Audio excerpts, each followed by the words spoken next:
घनी काली अंधेरी रात में जंगल में एक बेहद प्राचीन वृक्ष के नीचे राजा कहर सिंह आंखें बंद करके तेज आवाज में मंत्र पढ़ रहा था कि तभी रंग बिरंगी किरणों के साथ एक सुंदर स्त्री वहां पर प्रकट हो गई। अपनी आंखें खोलो राजा कहर सिंह, मैं तुम्हारी साधना से प्रसन्न हुई। बोलो, क्या चाहते हो? मेरे पड़ोसी राजा विक्रम सिंह ने अचानक से मेरे राज्य पर हमला कर दिया और मुझे और मेरे परिवार को राज्य से बेदखल कर दिया। सीधे सीधे ये क्यों नहीं कहते कि तुम उससे जीत नहीं पाए? हाँ, तुमने सही कहा। तुमने अपनी प्रजा पर अत्याचार करने की सीमा पार कर दी थी। राजा विक्रम एक दयालु राजा है। उसने तुम्हारी प्रजा को तुम्हारे अत्याचारों से बचाने के लिए तुम पर हमला किया है। अरे तो मैं अपने राज्य का राजा था, मैं अपनी प्रजा के साथ कुछ भी करता, इससे राजा विक्रम को क्या समस्या थी? और वैसे भी मैंने यहाँ तुम्हें राजा विक्रम की प्रशंसा करने के लिए प्रसन्न नहीं किया है पाताल की देवी। तो फिर अपनी इच्छा बताओ। मैंने सुना है कि तुम्हें वो शक्ति प्राप्त है जिससे तुम किसी भी मनुष्य को अमर बना सकती हो। हाँ, तुमने सही सुना है। मैं चाहता हूँ कि तुम मुझे अमर बना दो और मुझे वो शक्तियाँ प्रदान करो जिससे राजा विक्रम तो क्या, कोई भी राजा मेरा मुकाबला नहीं कर पाए। तुमने अमरता मांगने में देर कर दी राजा कहर सिंह, क्योंकि तुम्हारी मृत्यु किसी के हाथों लिखी जा चुकी है। परंतु मैं तुम्हें वो शक्तियां दे सकती हूँ जिसे पाकर तुम बहुत ताकतवर हो सकते हो और कोई भी राजा तुम्हारा मुकाबला नहीं कर सकता। हाँ, तो मुझे उसका नाम बताओ जिसके हाथों मेरी मृत्यु लिखी हुई है। मैं उसे समाप्त कर दूंगा। बताओ। समय आने पर तुम्हें स्वयं पता लग जाएगा। तो फिर मुझे बहुत शक्तिशाली बना दो। राजा कहर सिंह ने इतना कहा ही था कि तभी पाताल की देवी की आंखों से रंग बिरंगी किरणें निकलने लगी। कुछ ही देर में राजा कहर सिंह अपने अंदर एक अद्भुत शक्ति महसूस करने लगा। पाताल की देवी वहां से गायब हो गई। हाँ। अब मैं राजा विक्रम को हराकर उसका राज्य उससे छीन लूंगा। राजा विक्रम ने तो मुझे जीवित छोड़ दिया था, परंतु मैं उसे जीवित नहीं छोड़ूंगा।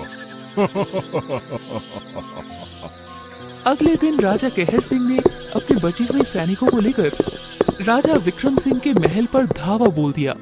अद्भुत शक्तियां होने की वजह से कोई सैनिक राजा कहर सिंह का मुकाबला नहीं कर पाया। राजा विक्रम अपनी गर्भवती पत्नी के साथ अपने कक्ष में बैठा हुआ था कि तभी राजा विक्रम सिंह के कक्ष में राजमहल के राजगुरु वहां आकर बोले, महाराज महाराज महाराज, गजब हो गया। कहर सिंह ने हमारे राज्य पर हमला बोल दिया। उसके सैनिक महल के अंदर घुस आए हैं महाराज। कहर सिंह आ गया है। अगर ऐसी बात है तो अब मैं कहर सिंह को समाप्त कर दूंगा। नहीं नहीं नहीं नहीं महाराज, लगता है कि वो कुछ अद्भुत शक्तियां लेकर वापस लौटा है। हमारा कोई भी सैनिक उसका कुछ बिगाड़ ही नहीं पा रहा है।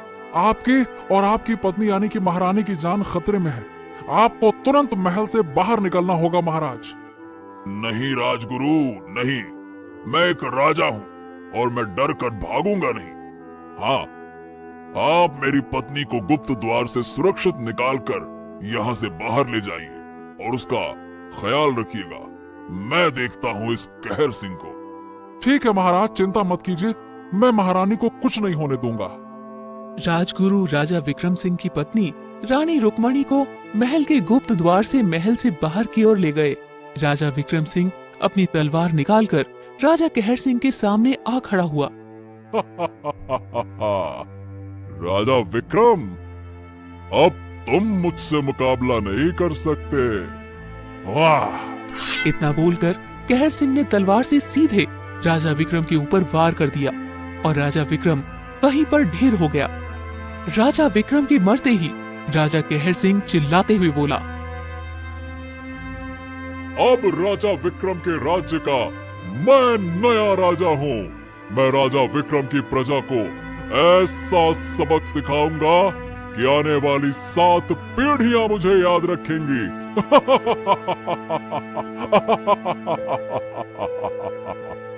तभी एक भविष्यवाणी की आवाज कहर सिंह के कानों में टकराई। राजा कहर सिंह, तुम्हारा अंत राजा विक्रम के पुत्र के हाथों ही होगा। भविष्यवाणी सुनकर राजा कहर सिंह क्रोधित होकर अपने दो सैनिकों की ओर देखकर बोला, इसका मतलब राजा विक्रम ने अपनी पत्नी को महल के किसी गुप्त द्वार से कहीं बाहर निकाल दिया था। जाओ, जाकर राजा विक्रम की पत्नी को तलाश करो और उसके पुत्र को मार दो। जब उसका पुत्र ही मर जाएगा तब तो मैं अमर हो जाऊंगा ना। अब मुझे पाताल की देवी का वो वाक्य समझ में आ गया है। राजा कहर सिंह का आदेश सुनते ही उसके दो सैनिक राजा विक्रम सिंह की पत्नी की खोज में निकल गए।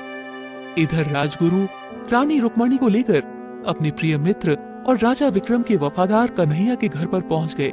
वहां पहुंचते ही रानी रुक्मणी को प्रसव पीड़ा शुरू हो गई। कन्हैया राजगुरु की ओर देखकर बोला, राजगुरु, महारानी की तबीयत बिल्कुल भी सही नहीं है। हमें तुरंत दाई को यहाँ पे बुलाना होगा। कन्हैया, याद रहे कि इस बात की भनक इस घर से बाहर नहीं जानी चाहिए कि महारानी रुक्मणी तुम्हारे घर पर है। ठीक है? अगर शत्रुओं को इस बात की खबर लग गई तो महारानी और उनके बच्चे की जान को खतरा हो सकता है। समझे? ध्यान से। आप चिंता मत कीजिए राजगुरु। कुछ ही देर में कन्हैया एक दाई को बुलाकर वहां पर ले आया और वहां से चला गया। दाई कक्ष में प्रवेश कर गई। कुछ देर बाद दाई एक बच्चे को लेकर कक्ष से बाहर निकलकर राजगुरु से बोली, राजगुरु, महारानी को एक पुत्र हुआ है। हाँ, यह तो बहुत ही प्रशंसा की बात है, पर पता नहीं महाराज का क्या हाल होगा। न जाने महाराज जीवित होंगे भी या नहीं। तभी वहां पर राजा कहर सिंह के दो सैनिक आ पहुंचे। एक सैनिक दूसरे सैनिक की ओर देखकर बोला, देखो, ये तो राजा विक्रम के महल के राजगुरु हैं। इनके हाथ में जो बच्चा है वो जरूर राजा विक्रम का ही पुत्र होगा। बच्चे को तुरंत छीन लो, चलो। पहले सैनिक की बात सुनकर दूसरे सैनिक ने तुरंत वो बच्चा राजगुरु के हाथ से छीन लिया और तलवार का वार राजगुरु और दाई की शरीर पर कर दिया। राजगुरु और दाई चीखते हुए वहां पर ढेर होकर गिर गए। दोनों सैनिक कक्ष के अंदर घुस गए जहां पर रानी रुक्मणी बेहोश थी। दोनों सैनिक रानी रुक्मणी को मरा हुआ समझकर उसके पुत्रों को लेकर चले गए। सैनिकों के जाते ही कन्हैया, जो कि उन सबसे छुपा हुआ था, रानी रुक्मणी के कक्ष में चला गया। कन्हैया के कमरे में प्रवेश करते ही रानी रुक्मणी को होश आ गया। कन्हैया रोता हुआ रानी रुक्मणी से बोला, महारानी, महारानी, राजा कहर सिंह के सैनिक आपके पुत्र को उठा ले गए। उन्होंने राजगुरु और दाई को भी मार दिया। आपकी जान भी खतरे में है महारानी। जल्दी आप मेरे साथ चलिए, मैं आपको एक सुरक्षित ठिकाने पर ले चलता हूँ, नहीं तो वो आपको भी मार देंगे। चलिए महारानी। कन्हैया महारानी रुक्मणी और उनके पुत्र को लेकर जंगल में बनी हुई एक झोपड़ी के पास चला गया। झोपड़ी के बाहर एक साधु बैठे हुए कन्हैया के साथ रानी रुक्मणी को देखकर बुरी तरह से चौंक पड़े। कन्हैया साधु को सारी घटना बताते हुए बोला, महारानी रुक्मणी की जान खतरे में है। चिंता मत करो, अगर महारानी के पुत्र के भाग्य में जीवन दान लिखा होगा तो वो पापी कुछ नहीं कर सकते। आज के बाद महारानी मेरे ही साथ रहेंगी। इधर वो सैनिक रानी रुक्मणी के पुत्र को लेकर एक नदी की ओर चले गए। उन दोनों ने रानी रुक्मणी के पुत्र को उस नदी में फेंक दिया और हंसते हुए वहां से चले गए। रानी रुक्मणी का पुत्र नदी में बहते हुए काफी आगे निकल गया। उस नदी के दूसरे छोर पर बिरजू नाम का एक भूतपूर्व नदी में स्नान कर रहा था। जैसे ही उसकी नजर नदी में बह रहे एक बच्चे पर पड़ी, उसने तुरंत उस बच्चे को उठा लिया। अरे, ये बच्चा तो जीवित है। तभी रंग बिरंगी किरणों के साथ वहां पर एक सुंदर स्त्री प्रकट हो गई, जो कि पाताल लोक की देवी थी। पाताल लोक की देवी को देखकर वो बुरी तरह से डर गया। डरो मत बिरजू, तुम्हारे हाथों में जो बच्चा है वो राजा विक्रम का पुत्र है। तुम्हें उस पुत्र की परवरिश करनी है और तुम्हें इसे युद्ध का प्रशिक्षण भी देना है। तुम्हें इसे वीर बनाना है। इतना बोलकर पाताल लोक की देवी वहां से गायब हो गई। बिरजू उस बच्चे की ओर देखकर बोला, तो तुम राजा विक्रम के पुत्र हो। मैं तुम्हारा नाम अशोक रखता हूं। बड़े होकर तुम अपने पिता के हत्यारों से बदला लोगे। ये बच्चा किसका है? बड़ा ही सुंदर बच्चा है। बिरजू सारी घटना बताते हुए अपनी पत्नी से बोला, ये बच्चा राजकुमार है रूपमती। अरे अब हमें ही इसकी परवरिश करनी है। शायद भगवान ने इसीलिए हमें अब तक संतान से वंचित रखा, क्योंकि हमें राजकुमार की परवरिश जो करनी थी। हाँ, तुमने शायद सही कहा। समय ऐसे ही बीतता रहा। देखते ही देखते अशोक 20 वर्ष का हो गया।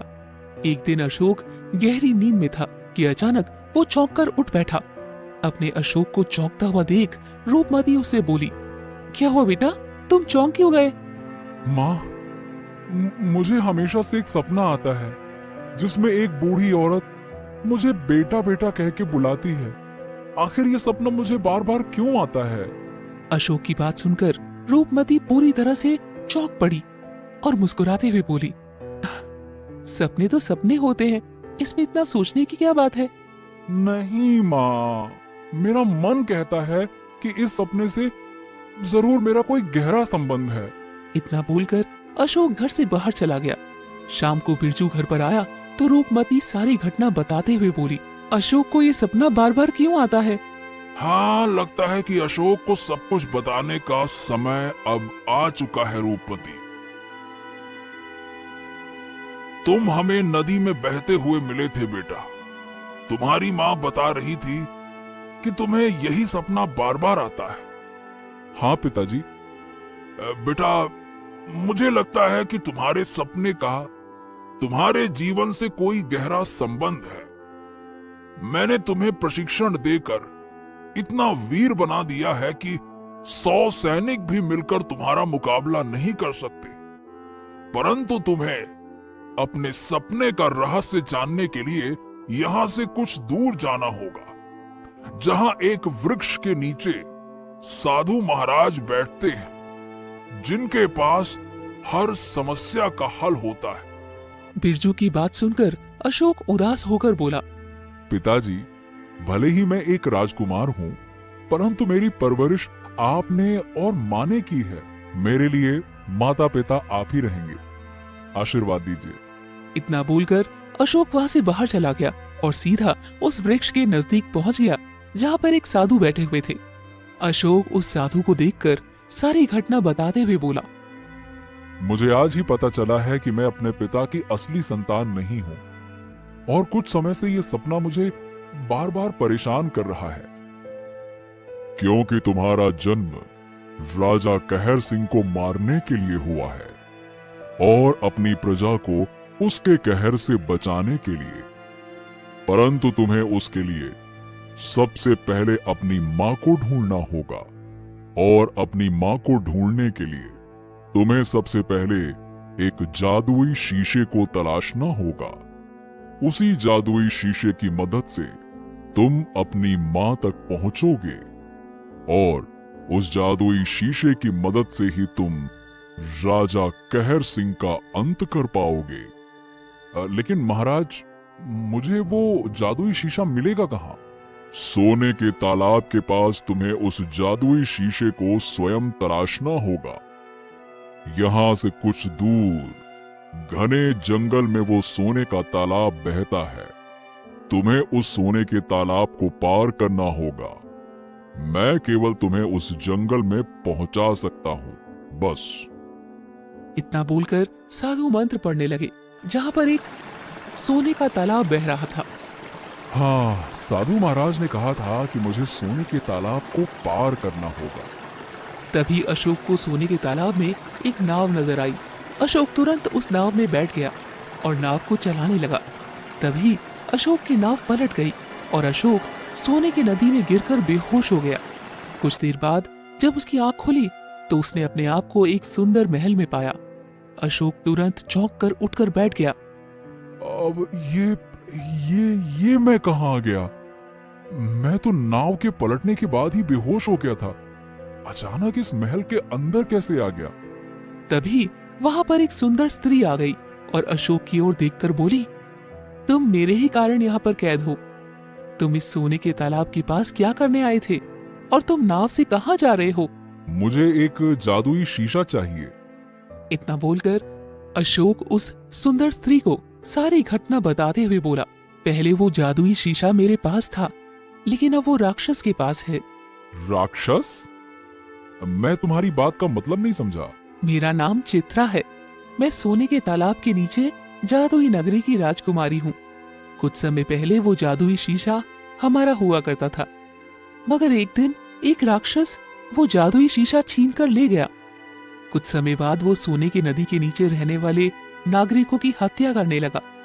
तब मैंने इस जादुई नदी पर एक ऐसा जादू कर दिया जिससे कोई भी नागरिक या इंसान जैसे तालाब में गिरता है तो वो यहाँ पर स्वयं कैद हो जाता है। मुझे किसी भी कीमत पर वो जादुई शीशा चाहिए, मतलब चाहिए। इस नदी को पार करने के कुछ दूर बाद एक बड़ा ही भयंकर खंडर पड़ता है, जहाँ पर वही राक्षस रहता है। उस राक्षस की सारी शक्तियां उसकी माला में है। जैसे ही तुम उसकी माला उसके गले से तोड़ दोगे, तुम्हारे हाथ में जादुई शीशा आ जाएगा और वो राक्षस जलकर भस्म हो जाएगा। परंतु याद रहे, यदि उस राक्षस को जरा सा भी आभास हुआ कि तुम उसे मारने के लिए या वो जादुई शीशा लेने के लिए आ रहे हो, तो वो तुम्हारी भी गर्दन काट देगा। मुझे इसकी कोई परवाह नहीं। ठीक है, मैं तुम्हें सोने के नदी के उस पार पहुंचा देती हूँ। अगले ही पल अशोक ने अपने आप को नदी के उस पार पाया जहाँ वो खंडर मौजूद था। अशोक निडर होकर उस खंडर के अंदर चला गया। अशोक को देखकर राक्षस चौंकता हुआ गुस्से से बोला, कौन हो तुम और तुम्हारी हिम्मत कैसे हुई यहाँ आने की? अशोक ने राक्षस की बात का जवाब दिए बगैर तलवार का सीधा वार राक्षस की माला पर कर दिया। माला एक ही झटके में टूट गई और राक्षस जलकर राख हो गया। अगले ही पल अशोक के हाथ में रंग बिरंगी किरणों से चमकता हुआ एक शीशा आ गया। अशोक ने जैसे उस शीशे में देखा तो उसे रानी रुक्मणी जंगल में उदास बैठी हुई दिखाई दी। तभी जादुई शीशे के अंदर से एक आवाज आई, ये तुम्हारी माँ है अशोक, रानी रुक्मणी। मैं उनके पास जाना चाहता हूँ। अशोक ने इतना कहा ही था कि तभी रंग बिरंगी किरणों के साथ अशोक ने स्वयं को रानी रुक्मणी के पास पाया। रानी रुक्मणी अशोक को देखकर बुरी तरह से चौंकती हुई बोली, ओह, तो मुझे सपने में बार बार आप दिखाई देते हो? मैं आपका पुत्र हूँ। मैं वही पुत्र हूँ जिसे वर्षों पहले राजा कहर सिंह के सैनिक उठाकर ले गए थे और उन दोनों ने मुझे तालाब में फेंक दिया। तभी वहां पर साधु आ गया, जिसकी झोपड़ी में रानी रुक्मणी रह रही थी। साधु रहस्यमयी अंदाज में बोला, मुझे विश्वास था कि तुम जीवित होगे। तुम्हारी माँ पिछले 20 वर्षों से जंगल में रह रही है, लेकिन अब समय आ गया है साधु महाराज अपनी माँ को महल ले जाने का और उस दुष्ट पापी को सजा देने का जिसने मेरे पिता की हत्या की और प्रजा पर अत्याचारों की सीमा पार कर दी। अब मैं बताता हूँ कि मैं कौन हूँ। तभी जादुई शीशे के अंदर से एक आवाज आई, कहर सिंह के अंदर अद्भुत शक्तियां हैं जो उसे पाताल लोक की देवी ने दी हैं। तुम्हें उसे समाप्त करने से पहले उसकी शक्तियों को खत्म करना होगा। और वो कैसे? तुम्हें इस जादुई आईने को उसके चेहरे के सामने करना होगा। जैसे ही वो चेहरा इस जादुई शीशे में देखेगा, उसकी सारी शक्तियां इस जादुई शीशे में समा जाएंगी और वो एक साधारण पुरुष बनकर रह जाएगा। उसके बाद तुम उसका आसानी से वध कर सकते हो। मुझे और मेरी माँ को उस महल में पहुंचा दो। अशोक ने इतना कहा ही था कि तभी उसने और उसकी माँ ने स्वयं को राजा कहर सिंह के दरबार में पाया। रुक्मणी को देखकर राजा कहर सिंह चौंकता हुआ बोला, क्या तुम अभी तक जीवित हो? मुझे तो लगता था कि तुम मर चुकी होगी। तूने मेरे पति की हत्या की है दुष्ट पापी। तुझे मरता हुआ देख लेने से पहले मैं कैसे मर सकती हूँ? लेकिन अब तुम्हारा ये सपना सपना रह जाएगा, क्योंकि मेरी मौत जिसके हाथों लिखी थी, मैंने तो उसे कब का मार दिया।